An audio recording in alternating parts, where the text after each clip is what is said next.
Yeah. Take us, for people who are not familiar with the story. You're on a flight.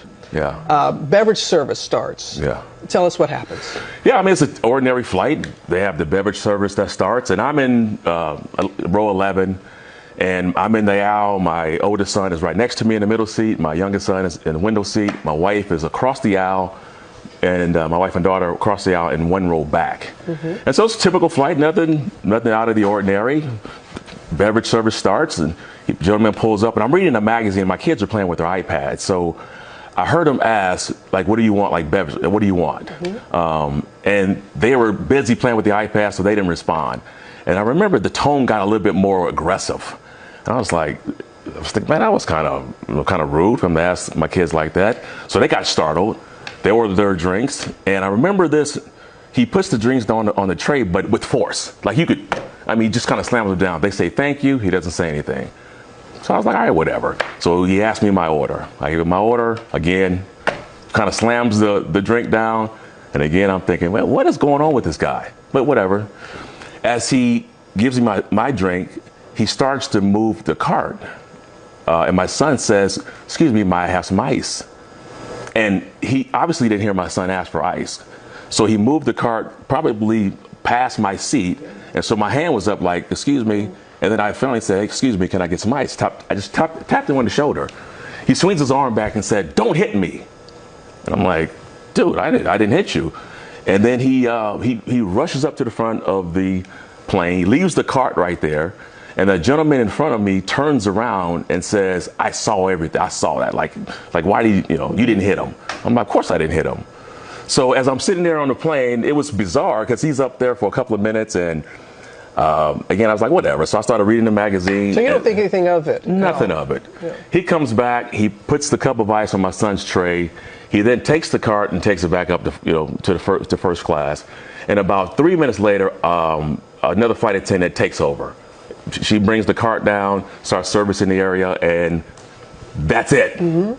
But then I don't see him for the rest of the flight. But you don't see him for the rest of the flight? Flight. But what did you see when you landed? What did you hear and see once the plane had that's landed? a different story. I mean, when we landed, they told everybody to remain in their seats because, for whatever reason. And I thought it was a medical emergency. I fly a lot, so I've seen that before, where they say, stay in your seat, someone they need to tend to. And so I've seen that before. So, again, I'm just reading a magazine, and 4 or 5 minutes pass.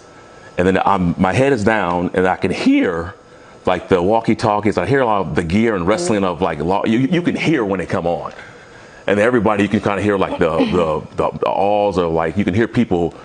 The reactions to them coming on. Yeah. When you say they coming on, who's coming on? The FBI? FBI. Big FBI letters on the jackets. Big as daylight. Can't miss it. Yeah. Okay. FBI, I believe it was Orange County Sheriff Department. Guys with green. I didn't know who they were at the time, but you can tell it was law enforcement. Without without explaining to me why they were doing it. They walk up to me, and the guy he whispers in my ear. He says, "Don't fight it," and he puts cuffs on me while he's still while I'm sitting down.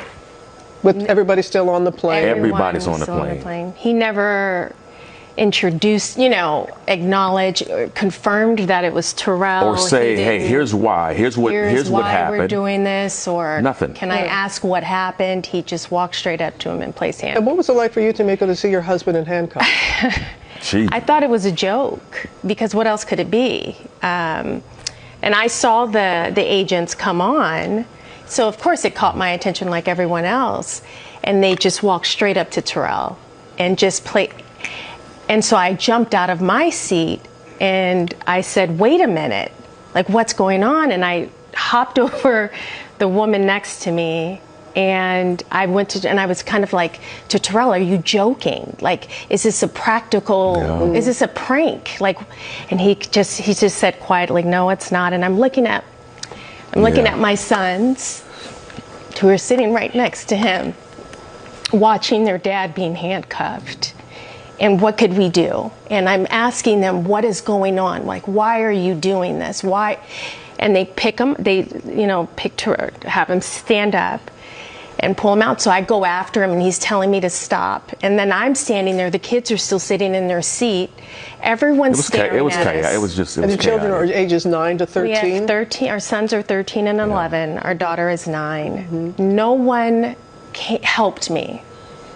No, they came back. They asked for a jacket to drape over Terrell's wrist.